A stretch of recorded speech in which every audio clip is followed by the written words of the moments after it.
सद्बुद्धि, सन्मार्ग और कार्य का संकल्प देना, अडिग रहे विश्वास तुम पर, ऐसा अंतः कर देना, मेरे हृदय में आने में तुम्हें कोई संकोच न हो।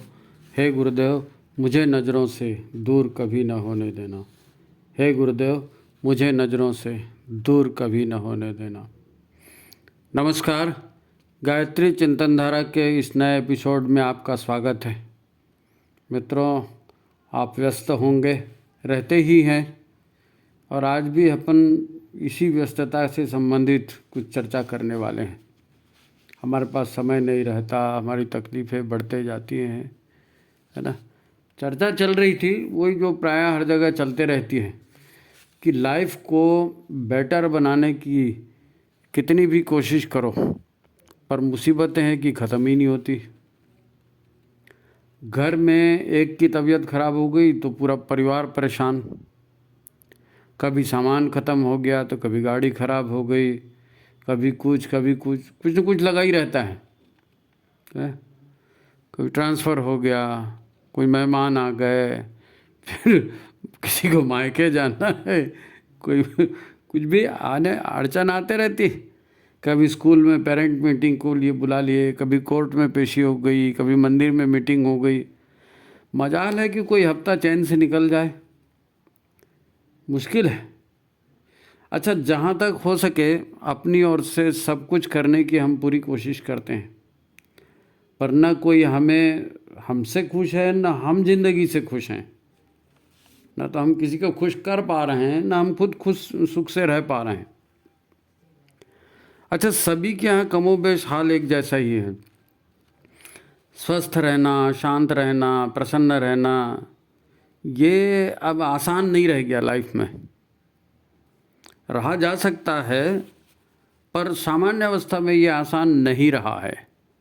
आज हम इसी महत्वपूर्ण विषय पर चर्चा करेंगे कि हम ढंग से कैसे जिएं, हमारी मुसीबतें कैसे कम हों, है नी, क्या करें ताकि जीवन में अच्छा परिणाम निकल सकें। तो वीडियो में अंत तक बने रहें। जिन्होंने चैनल को लाइक नहीं किया वो लाइक कर लें, सब्सक्राइब कर लें। ये विषय आपके सुझाव पर ही लिया जा रहा है, तो इसे ज़्यादा से ज़्यादा शेयर करें। तो ठीक है, आज का विषय शुरू करते हैं। आपकी और हमारी बात है।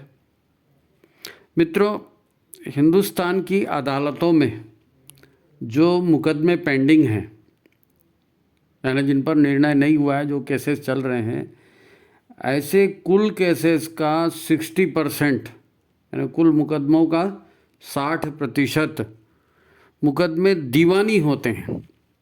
दीवानी माने घरेलू झगड़ों के मुकदमे, मकान, ज़मीन, जायदाद, बंटवारा, महिलाओं के प्रॉपर्टी अधिकार, तलाक के दावे, सेपरेशन, या फिर तलाक के बाद मेंटेनेंस के दावे। अगर ये सब रुक जाए तो ये कोर्ट कचहरी और इसमें भागना रुक जाए, पैसा भी रुक जाएगा, समय भी रुक जाएगा, दिमाग का तनाव भी कम हो जाएगा, हैं। हर दूसरे दिन अस्पताल की दौड़ लगी रहती है, उससे भी परेशानी होती है, पैसे की तंगी होती है, लोग धोखाधड़ी करते हैं, यही तो सब परेशानियों के कारण है। इन सब से आज हर किसी के दिमाग में भारी तनाव है। लोग पूरी तरह से तनाव से ग्रस्त जी रहे हैं। कोई भी अपनी उपलब्धियों से खुश नहीं दिखता। एक मिल गया तो वो नहीं मिला, वो मिल गया तो वो नहीं मिला, वो भी ज़रूरी था, वो भी ज़रूरी था। अच्छा, सभी लोग अपने अपने हिसाब से अच्छा ही करते हैं। सब लोग अपने हिसाब से अच्छा ही कर रहे हैं, इसलिए दुख और ज़्यादा होता है कि सब ठीक करो तो भी उल्टा ही क्यों होता है, समझ में नहीं आता। लोग ऐसे ही क्यों करते हैं, ऐसा कानून क्यों बन गया, उसने अमुक क्यों किया, अमुक क्यों किया, ये शिकायत तो बनी रहती। अच्छा, अपने ही लोग हैं, पर बात को वो समझते नहीं। कितना भी किसी का भला करो, वो याद नहीं रखता। एक बार एक गलत फहमी अगर कहीं पैदा हो जाए तो उसी को गांठ बांध करके लोग जिंदगी भर बैठ जाते हैं, वो भी परेशान, वो भी परेशान। कोई सुनने को तैयार नहीं, आदमी सुनने को तैयार नहीं है भाई किसी की बात। जब देखो तेरा मेरा, तेरा मेरा। आखिर ये समस्याएं हम सब के साथ पैदा क्यों हो जाती है, जानते हैं? आप कहेंगे तकदीर की बात है, चलो वो भी ठीक है, तकदीर की बात। लेकिन वो हमारे संचित कर्मों का भाग ही तो है। तकदीर क्या है? संचित कर्मों का भाग है। लेकिन क्रियमाण कर्म, क्रियमाण कर्म क्या मतलब? अभी जो हम काम कर रहे हैं लगातार, प्रेजेंट में जो काम हमारे से हो रहे हैं, क्या उसका कोई असर नहीं होता? क्रियमाण कर तो सबसे ज़्यादा तो वही टाइम लेते हैं, है नहीं? वो तो हम अपनी बुद्धि से, अपने मन से, शरीर से लगातार कर्म कर रहे हैं। क्रियमाण कर्म वही तो हैं लगातार होने वाले। इनमें से अधिकांश के परिणाम तो तुरंत मिलते हैं, तुरंत मिलते हैं अधिकांश के परिणाम। बात केवल लड़ाई झगड़े, धोखाधड़ी या चोरी चकारी की नहीं है, बात समझने की है, बात करने की है ना? इतनी सरल है बात, मुख्य बात बहुत सरल है, लेकिन हमें यकीन ही नहीं होता कि इतनी सरल है। हमारे युग ऋषि नवयुग के निर्माण की तैयारी में सबसे पहले हमें करने के लिए क्या कहते हैं? हमें करने के लिए क्या कहते हैं? उन्होंने सूत्र लिखा है ना, हमारा युग निर्माण सत्संकल्प, कि भैया आपको संकल्प पूर्वक इतना तो करना ही है, तभी आप सुख से रह पाओगे, तभी दुनिया ठीक से रह पाएगी। तो युग ऋषि क्या कहते हैं, उनकी बात को गंभीरतापूर्वक सुने और ध्यान दें, समझने की कोशिश करें। वो कहते हैं हम ईश्वर को सर्वव्यापी और न्यायकारी मानकर उसके अनुशासन को अपने जीवन में उतारेंगे। आत्म संयम और नियमितता द्वारा आरोग्य की रक्षा करेंगे। ये पहली शर्त है, ये पहला काम है हमारे करने के लिए। वो यही कह रहे हैं कि बेटा तुम पहले इस काम को करो, तुम ठीक रहोगे, तुम्हारा शरीर ठीक रहेगा तो बाकी फिर सब होगा। वो अर्थ संयम, इंद्रिय संयम, विचार संयम, जितना भी कहा है वो सारा इसी से मिला जुला तो है। हमारा मन इतनी सरल और आसान बात को मानने के लिए तैयार ही नहीं होता। हमको बड़ी बड़ी समस्याएं दिखती है, अमेरिका ने ये कर दिया, डॉक्टर ने ये कर दिया, यूनियन ने ये कर दिया, गवर्नमेंट ने ये कर दिया, और हमारे फलाने रिश्तेदार ने ये कर दिया। अरे भाई समझने की कोशिश करो। हम इसका अर्थ निकालने का प्रयत्न भी नहीं करते कि ईश्वर के अनुशासन में जीना माने क्या। देखो बात को दो उदाहरण से समझने की कोशिश करते हैं। एक सज्जन थे, उनसे बात चल रही थी, तो उनकी उम्र होगी कोई यही 72-74 साल। अब वो नज़दीक आके बैठ गए, उनसे बात चली तो अब मैं कितने भी ज़ोर से बोलूं उनके कान में बोलना पड़ता था। अब उनको समझ में आ गया कि इनको तकलीफ़ हो रही, कान में बोल रहे, तो बोले क्या करें भाई साहब, ये सब ना शुगर की वजह से हो रहा है। शुगर हो गई ना तो ये अब ये घुटने में दर्द भी उसी से हो रहा है, ये कान की सुनाई भी देना कम कर दिया। वाईफाई लगाता हूँ लेकिन फिर भी उसमें जो है वो ठीक से आवाज़ आती नहीं है, परेशान हो जाता हूँ। ज़िंदगी बेकार हो गई ये शुगर की वजह से। और शुगर की दवाई खा रहा हूँ, मैं भी खा रहा हूँ, श्रीमती जी भी खा रही, और 2-2 हज़ार की दवाई हर महीने खा रहे हैं, कोई असर ही नहीं होता। ये आम समस्या है, ये आम समस्या है। अच्छा इसका एक और उदाहरण बताता हूँ, एक और बताऊँ, फिर इसका रीज़न क्या है इस पर जाएंगे हम। हमारे एक मित्र हैं, उनकी दुकान पर मैं गया तो वो 3-4 दिन से दिखे नहीं थे। तो मैंने उनसे कहा कि क्या बात है यार, दिखे नहीं तुम 4-5 दिन से। वो बोले कि भैया क्या करूं यार, ये कमर में जो है ना इतना पेन हो रहा था, बहुत पेन हो रहा था कमर में। अब यहाँ आऊँगा दुकान में तो सब सामान वामान उठाना पड़ेगा, रखना पड़ेगा, ऊपर चढ़ो नीचे उतरो, फिर कमर का दर्द कैसे बनेगा। अच्छा डायबिटीज़ क्यों हो गई, इधर ध्यान नहीं है। डायबिटीज़ का डॉक्टर कौन है, कौन अच्छा इलाज करता है, उसके पास जाएंगे, फिर वो गोली, फिर उसके पावर बढ़ा के गोली, फिर इंसुलिन, फिर वो दिन, फिर अच्छा डॉक्टर, फिर बढ़िया डॉक्टर, फिर बढ़िया पैसा। इससे आगे कोई जाता है क्या? कोई नहीं जाता है।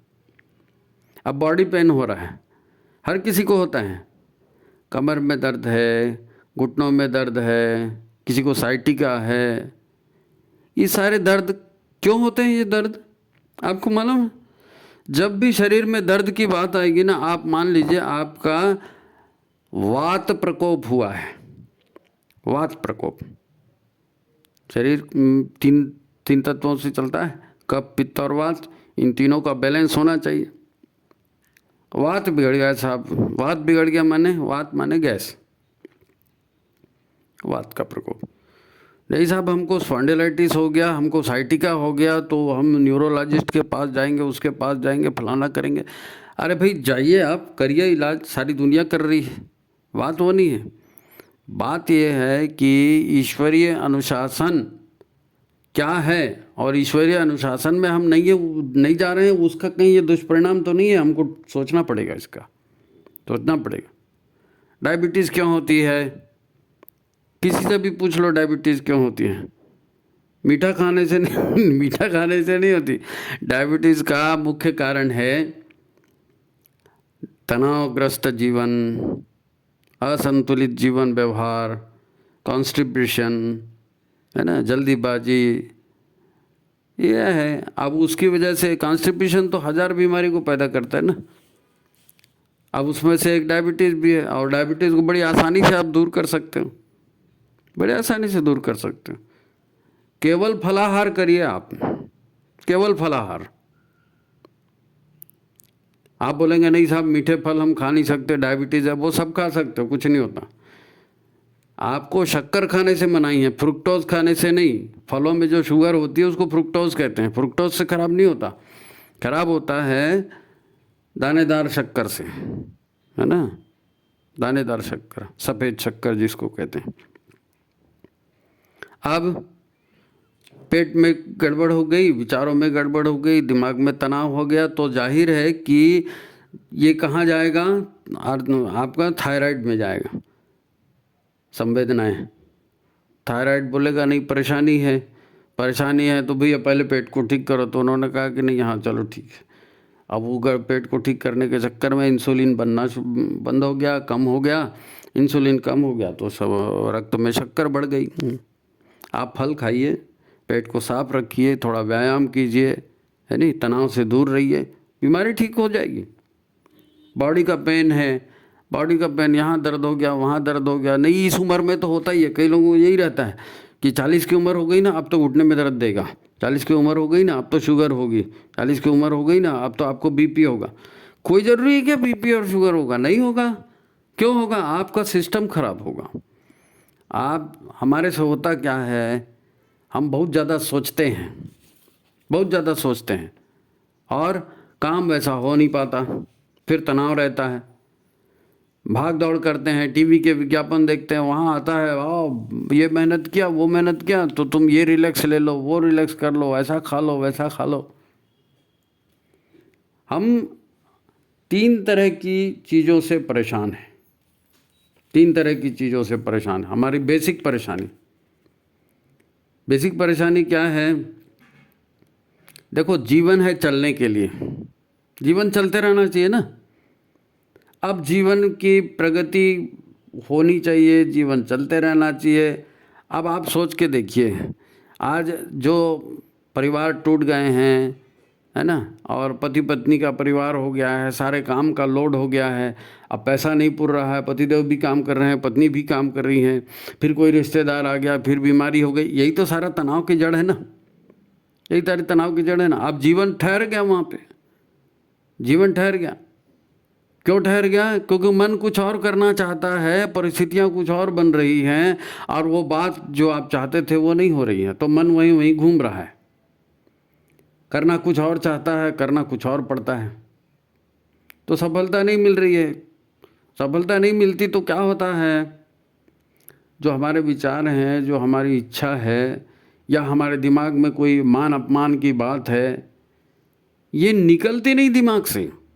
उसने ऐसा क्यों कह दिया, उसको ऐसा नहीं कहना चाहिए था, मैं तो ऐसा करना चाहती हूँ, मैं तो ऐसा करना चाहती हूँ, वो कब होगा, उसने मेरे को रोक दिया।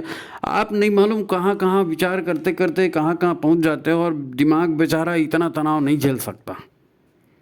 दिमाग को शांति चाहिए, प्रसन्नता चाहिए, खिलखिलाना चाहिए, हंसी खुशी चाहिए। अब हंसना हंसाना होगा नहीं, जब देखो तनाव में रहेंगे, और तनाव में रहेंगे तो फिर मूड फ्रेश करने के लिए चाय पियो, फिर मूड फ्रेश करने के लिए कॉफ़ी पियो, फिर मूड पर फ्रेश करने के लिए चलो नाश्ता करके आते हैं। नहीं, रात के 11 बज गए, अरे क्या हो गया, फलाना हो गया, सराफा खुला होगा, वहाँ ये मिठाई मिलेगी, ये खाएंगे, चलो गुपचुप खा गए। यानी हर चीज़ का समाधान का हमारा क्या ये है नतीजा? कुछ ना कुछ खाओ पियो, पिक्चर देखो, नाच गाना देखो, यही तो होता है। उससे कोई समस्या टल जाती है क्या? समस्या नहीं टलती है, समस्या जस की तस रहती है। और जब आप फिर जीवन की लाइन में जाते हैं तो वही तनाव और वही सारा रूप। और ये जो दिमाग आपका गड़बड़ हो जाता है, तनावग्रस्त हो जाता है, तो दिमाग सारे शरीर के तंत्र को रोक देता है, सारे शरीर के। तो क्योंकि ऊर्जा सबसे ज़्यादा दिमाग में खपती है ना। आप चिंता कर रहे हैं, आप क्रोध कर रहे हैं, तो चिंता और क्रोध में सबसे ज़्यादा ऊर्जा लगती है। आपके शरीर की ऊर्जा वहाँ खपने लगेगी, वहाँ खपने लगी तो जाहिर है हाथ पैर ढीले हो जाएंगे, पाचन क्रिया ढीली हो जाएगी, रात बेरात को खाएंगे। अच्छा, एक जीवनचर्या का भी एक आपसे बड़ा महत्वपूर्ण रोल है, भूमिका है। चाहे आपको डायबिटीज़ हो, चाहे बेड कहीं शरीर में दर्द हो, चाहे बीपी हो, चाहे थायराइड हो, चाहे जो भी बातें हो, बेसिक बात क्या है? आहार विहार की गड़बड़ी जिसको बोलते हैं ना। तो बोलने को लिए बोल दिया आहार विहार की गड़बड़ी, लेकिन क्या हो क्या रहा है? आहार विहार की गड़बड़ी में हम करते क्या हैं? हम सही चीज़ नहीं खाते, सही मात्रा में नहीं खाते, और सही टाइम से नहीं खाते, सही टाइम से नहीं खाते। बचपने में क्या खाया जाना चाहिए, जवानी में क्या खाया जाना चाहिए, बुढ़ापे में क्या खाया जाना चाहिए, मरीज ने क्या खाना चाहिए, गर्भवती महिला ने क्या खाना चाहिए, ये इसकी जानकारी होनी चाहिए, इसकी जानकारी होनी चाहिए। जब हम हल्का फुल्का खाते हैं तो कोई नुकसान नहीं होता है, लेकिन अगर हम भारी खाते हैं तो, असमय से खाते हैं तो, रात को पेट ने पाचन बंद कर दिया और रात को देर रात को आप खा रहे हैं, तो खड़े खड़े खा रहे हैं, शादियों में जा रहे हैं 12-12 1-1 बजे, सही चीज़ें सही मात्रा में नहीं खाएंगे, पेट के ऊपर असर होगा, पेट का असर दिमाग पर होगा, दिमाग का असर विचार पर होगा, वो चलेगी लाइन। अच्छा, फालतू की चीज़ें विचार करते रहते हैं, वो अमेरिका ने ऐसा कर दिया, वो मुसलमानों ने ऐसा कर दिया, वो आतंकवाद ये हो गया, मेरे ऑफिसर ने ये कर दिया, संगठन में अध्यक्ष महोदय ने फलाना कर दिया, उसने ये कर दिया। जो आप कर सकते हो उसको कर डालो ना, और जो आपके हाथ में नहीं है तो फिर उसको सोचना बंद करो। दिमाग को ज़्यादा टेंशन मत दो आप। फालतू के विचार हैं, तनाव बढ़ाते हैं, तनाव बढ़ाते हैं तो सारे शरीर का हर सिस्टम उसमें खराब होता है। सबसे पहले पाचन खराब होता है, रक्त संचार खराब होता है, और फिर उटपटांग खाते हैं, इधर उधर होता है, तो फिर ओवर ईटिंग, मोटापा आता है, और ओवर ईटिंग से ही और मोटापे से ही सारी बीमारियां फिर पैदा होती हैं।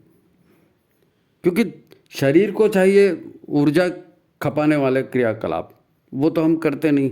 हर जगह गाड़ी से जाएंगे, लिफ्ट से जाएंगे, आराम तलबी, नहीं तकलीफ़ होगी, लिफ्ट से चलो ना, अच्छा है, नहीं तकलीफ़ होगी, पैर क्यों चलना, फालतू टाइम लगेगा, पैर से नहीं चलते, गाड़ी से चलेंगे। सामान्य जीवन हमने जीना ही बंद कर दिया ना, सामान्य जीवन जीने, पर्याप्त श्रम हमारे से होता नहीं, पर्याप्त श्रम हमारे से होता नहीं। अच्छा, दिमाग को विश्राम नहीं मिलता। आप जब सोने भी जाओगे ना रात को, चलो भाई आराम से सो जाएं, तो सोने भी जाएंगे तो दिमाग को विश्राम मिलता है क्या? नहीं मिलता है। कल क्या करना है, उससे क्या लेना है, उसको क्या देना है, हमका क्या करना है, ढंग का सारी मीटिंग है, वो नहीं, वो पूरा रात को दिमाग चलते ही रहता है। दिमाग को विश्राम नहीं है, दिमाग को विश्राम नहीं है तो शरीर का हर तंत्र खराब होगा। ये पूरा शरीर जो बना है ना, इसमें कितने सारे हार्डवेयर, कितने सारे सॉफ्टवेयर हैं, ये ऑटोमेटिक रन करता है। ये आप सो जाते हैं तो भी खाना पचता है ना, आप सो जाते हैं तो भी सांस चलती है ना। तो ये शरीर हमारे कहने से नहीं चलेगा, ये शरीर भगवान के सिस्टम से चलता है। उस सिस्टम को हमको समझना है, और हम उस सिस्टम को नहीं समझते। हमको लगता है उसने कर दिया हम भी करेंगे, वो ऐसा हो गया, ऐसा हो गया। बच्चों को बोले उसको 98% मिला, तुमको 95 मिला, ये गड़बड़ है, तुमको अगली बार तुमको 99 मिलना चाहिए, इतना तुमको कोचिंग में डाला, उतना ये क्या। माँ बाप अलग परेशान, बच्चा अलग परेशान, और एक ही एक बच्चा, तो उसमें सारी जिम्मेदारियां उसी के ऊपर। जो माँ ने नहीं कर सका वो बच्चा करे, जो बाप ने नहीं कर सका वो भी बच्चा ही करे। तो सारे के सारे लोग टेंशन में, और माँ बाप अलग टेंशन में। अब फिर ये हर चीज़ के लिए पैसा खर्चा करो, हंसता हंसाता जीवन। अच्छा, हर चीज़ की अति हो रही है, हर चीज़ की अति। खाना पीने की आती, विचार करने की आती, झगड़ा भी करेंगे तो मैं तेरे को बर्बाद करके छोड़ूंगा। अरे तुमने दुनिया बनाई है क्या? दुनिया तुम्हारे हिसाब से चलेगी क्या? और फिर एक बात और है कि ईश्वर का अनुशासन क्या है? ईश्वर का अनुशासन दूसरे का हक लेना नहीं, अहिंसा, हिंसा नहीं करना, चोरी नहीं करना, दूसरे का हक नहीं लेना, सत्य, न्याय, प्रेम, ये ईश्वर इस ढंग से चलने को कह रहा है, व्यवस्था इस ढंग से चलने को कह रही है। ईश्वर का अनुशासन क्या होता है ये समझना पड़ेगा। यम और नियम हमारे यहाँ कहे गए, यम और नियम, आप पढ़िए उसको, यम और नियम को।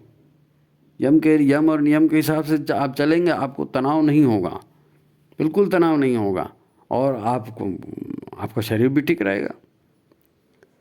नहीं, उसने ऐसा क्यों कर दिया, पत्नी ने ऐसा कर दिया, पतिदेव ऐसी करते हैं, वो लड़का ऐसी करता है, वो पड़ोसन वो ऐसी करती है, वो रिश्तेदार ऐसी करते हैं, वो, अरे आपको ये सब मिलना था, आपको उससे दुख हो रहा है ना, आपको उससे तकलीफ हो रही ना, तो भगवान आपके ऊपर क्या पार्शलिटी कर रहा है? आपको गरीब के घर में पैदा कर दिया, आपको काला पैदा कर दिया, आपको लंगड़ा पैदा कर दिया, जन्म से आपकी कोई खराबी आ गई या जन्म से कोई दुश्मन आ गया, तो ये चीज़ क्या भगवान ने आपके साथ अन्याय किया है? भगवान ने अन्याय नहीं किया है। ये हमारे ही विचार हैं, हमारे ही कर्म हैं जो लौट कर हमारे सामने आ रहे हैं। देखो, भारतीय संस्कृति का, जिसको हिंदुत्व बोलते हैं ना, इसके 3 बेसिक चीज़ें याद रखना। एक तो ये कि दुनिया ईश्वर ने बनाई है और ईश्वर के नियमों से चलती है, और ईश्वर है, ईश्वर की बनाई दुनिया है, उसी के नियम से चलती है, नंबर 1। और दूसरा नंबर ये है कर्मों का फल। मन से, विचार से, शरीर से जो भी हम करेंगे, देखेंगे, सुनेंगे, पाएंगे, धारण करेंगे, जो भी हम करेंगे, उसके संस्कार हमारे भीतर बैठेंगे, और वो संस्कार कभी न कभी आपको कार्य के लिए प्रेरित करेंगे। अगर आप दूसरे को धोखा दे रहे हैं, दूसरे के साथ छल कर रहे हैं, दूसरे के साथ लूट कर रहे हैं, दूसरे की हत्या कर रहे हैं, जो भी आप कर रहे हैं, तो वो दुख तकलीफ रिटर्न होकर आपको ही मिलेगी।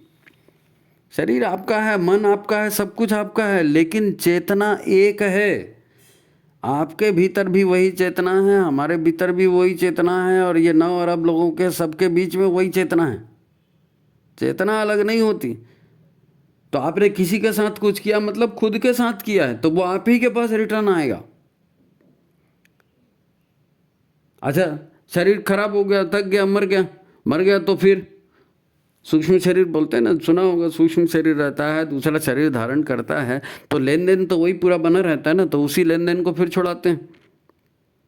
कभी बाप दुश्मनी कर रहा है, कभी बेटा दुश्मनी कर रहा है, कभी पत्नी दुश्मनी कर रही, कभी पति दुश्मनी कर रहा है, कभी बच्चे दुश्मनी कर रहे हैं, कभी रिश्तेदार दुश्मनी कर रहे हैं, सास बहू के झगड़े हो रहे हैं, बाप, ये जो दीवानी अदालत आपको बताया ना, इसने मेरा वो ले लिया, उसने मेरा, 60% अदालतों के उसी आधार पर चल रहे हैं।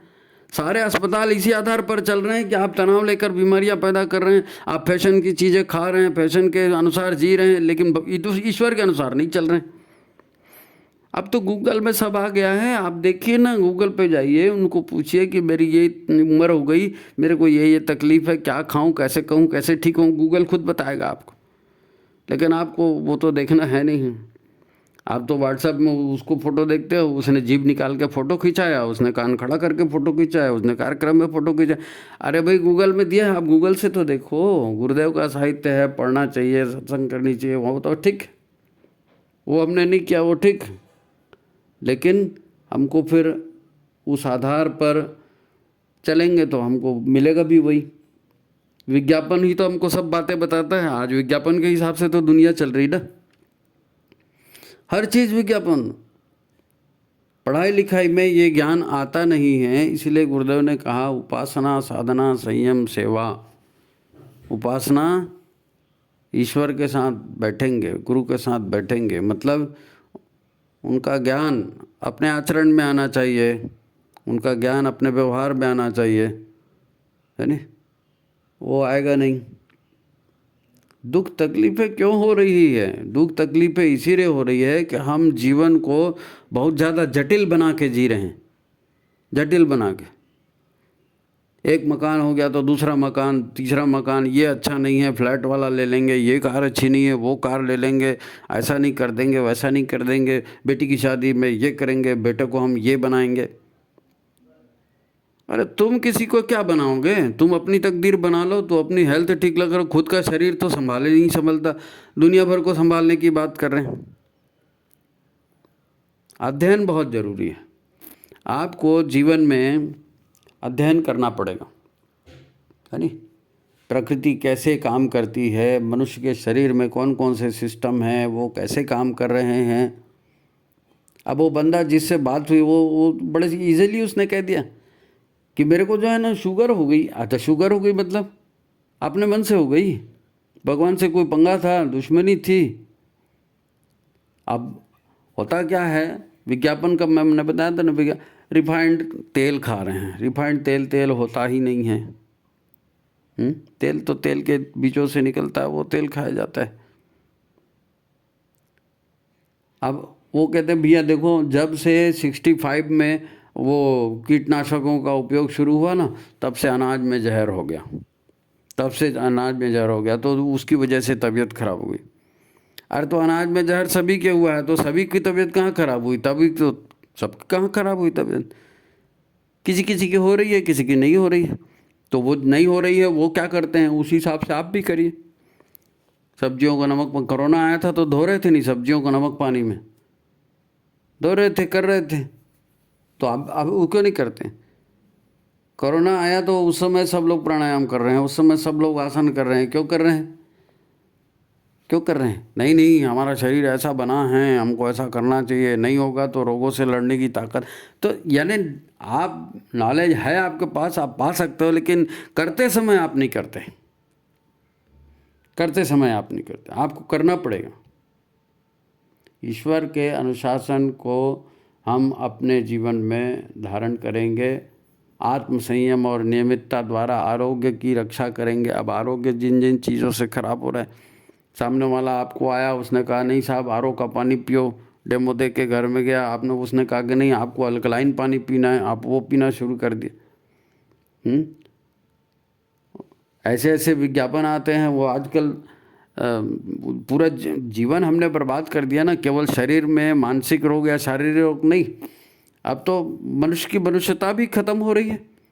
वो इनफर्टिलिटी के कितने विज्ञापन आ रहे हैं, टेस्ट ट्यूब बेबी फलाना डेवी ये बनानी है। क्यों? क्योंकि ये शुगर और आर्थराइटिस और यहाँ बीमारी रुक नहीं रही है। अब नपुंसकता पर आ गई, बच्चे पैदा नहीं हो रहे हैं।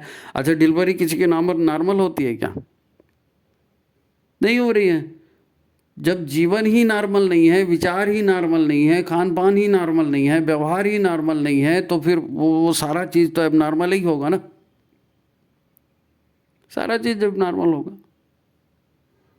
किसी के जैसा हम कैसे हो सकते हैं? हमारे अपने कर्म हैं, हमारे अपने संबंध हैं, हमारी अपनी लाइकिंग डिसलाइकिंग है, तो उसके आधार पर हमको अपना व्यवहार तय करना पड़ेगा। ईश्वर का अनुशासन माने क्या?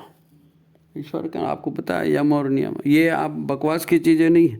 लोग योग भी करने बैठ जाते हैं, नहीं नहीं नहीं कौन सा करें। एक मित्र का फ़ोन आया, उनको बताया, तो वो बोले कि भाई साहब ये कुंडलिनी जागरण वाला मैं आपको वीडियो भेज रहा हूँ, तो ये कुंडलिनी जागरण कैसे होगा, इसके बारे में कुछ क्या है, आप टिप्पणी करो। अरे मैंने कहा इतने दूर क्यों जाते हो, इतने दूर क्यों जाते हो, काय की कुंडलिनी और काय का जागरण?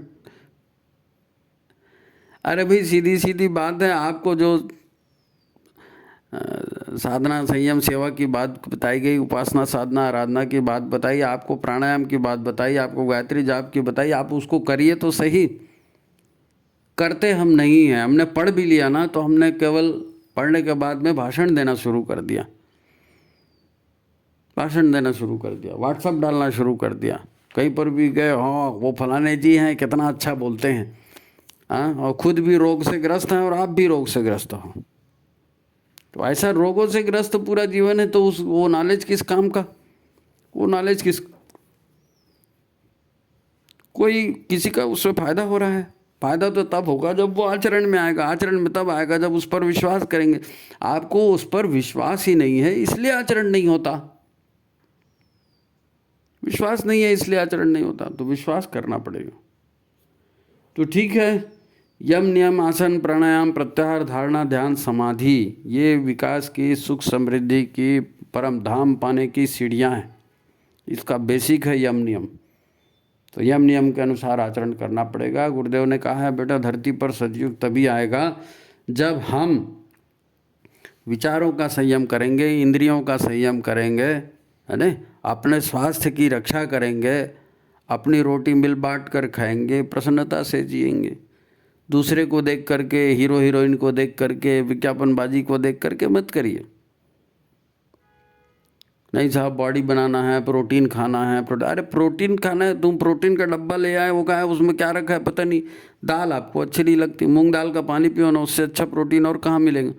मूंगफली के दाने हैं, मूंगफली के दाने रात को भिगा लो और सुबह तक वो भीग जाएंगे, उसका छिलका उतार दो, उसका दूध निकालो, मस्त पियो, बढ़िया, क्या दिक्कत है। खजूर डाल दो उसमें, गुड़ डाल दो उसमें, शहद डाल दो, जो भी है का डाल के ड्रिंक बना के पियो। सबको सब मालूम है लेकिन करता कोई नहीं है, और फिर कहेंगे कि भैया मुसीबत आ गई। तो ऐसा नहीं होगा। जो ज्ञान, एक तो हम ज्ञान अर्जित करें, विज्ञान का युग है तो आपको कार्य कारण संबंध तो समझना ही पड़ेगा। क्योंकि वकील लोग क्या कहते हैं, जब तक हम लोगों को मूर्ख नहीं बनाएंगे तो केस हमारे पास कैसे आएगा। डॉक्टरों की तो कितनी बातें सुनी होंगी कि मुर्दे को भी आईसीयू में रख देते हैं, 4-4 दिन तक उससे पैसा लेते रहते हैं। अरे मरना सबको है, डॉक्टर खुद भी मर रहा है लेकिन इमोशनल हो रहे हैं साहब। अरे भाई इलाज कराना ठीक है, आप इलाज कराइए, लेकिन मन बुद्धि इन सब का उपयोग करिए ना। क्या व्यवहारिक है, क्या होना चाहिए, क्या नहीं होना चाहिए, जो विशेषज्ञ है उनसे पूछिए, अध्ययन करिए, समझ के जीवन को जिए। जीवन विज्ञान है ना। हमारी आंतरिक संरचना ये भी विज्ञान की बात है और जीवन व्यवहार भी विज्ञान की बात है। और विज्ञान मतलब वो सूक्ष्म विज्ञान भी है, स्थूल विज्ञान भी है। देखो धरती पे स्वर्ग आएगा उसके तो गुरुदेव ने हमारा युग निर्माण सत्संकल्प में पूरा विधान दिया हुआ है नहीं। वो आप पढ़िए उसको, जितना आचरण करते बनेगा वो आचरण करना है। ईश्वर के अनुशासन में चलेंगे तो सब ठीक होगा, नहीं चलेंगे तो फिर नहीं चलेंगे, है ना। तो ठीक है, सुख साधन हमारे बढ़ें, हमारा जीवन सुखी हो, हमारा परिवार अच्छा हो, तो फालतू की आवश्यकताएं मत बढ़ाइए, है नहीं। संयम से रहना सीखें, ज़्यादा हाय हाय करने की कोशिश मत करें। जो भी मिला है उसको सुख से रहो। पत्नी ऐसी दिखती है, पति वैसा ही दिखता है, बच्चा वैसी देता है, तो सबको सब चीज़ नहीं मिल जाती और सबको अच्छा बुरे की तय कौन करेगा। तय कौन करेगा क्या अच्छा है क्या बुरा है। तो कोई तो आपको आधार बनाना पड़ेगा। आज उसके पीछे चले गए, कल उसके पीछे चले गए, ऐसा नहीं होता है नहीं। तो अगर गुरु बनाया जीवन में तो गुरु के निर्देशों का पालन करना ये जरूरी है। आप करके तो देखो, आपने पढ़ लिया और आपने भाषण देना शुरू कर दिया तो ऐसा नहीं होता है। आपको जीवन व्यवहार में उसको उतारना पड़ेगा। तो ठीक है, बात बहुत बड़ी है नहीं, और समस्याएं भी ढेर सारी हैं, लेकिन ये समस्याएं हम खुद पैदा करते हैं। ईश्वर हमारे लिए समस्या पैदा नहीं करता। तो हमको देखना पड़ेगा कि हम जो काम कर रहे हैं उससे क्या प्रॉब्लम खड़ी होने वाली है, उसको देखिए, सजग रहिए, है ना। वयम राष्ट्र जागृयाम पुरोहिता, हम राष्ट्र जागरण करें, स्वयं जागृत रहें, चेतन रहें, जो गलत है वो ना करें। तो ठीक है, आज की बात यही समाप्त करते हैं। मित्रों, गंभीरता से जीवन को जीना है ना, और अनुशासन में बने रहना है। ठीक है, आप सभी उम्मीद है कि आप इस तरह का जीवन व्यवहार अपनाएंगे और दुखों से बचेंगे। किसी के कहने पर मत जाइए, जो गुरु ने कहा है उसके आधार पर चलिए। ठीक है, सभी को उज्ज्वल भविष्य की शुभकामनाएं। नमस्कार।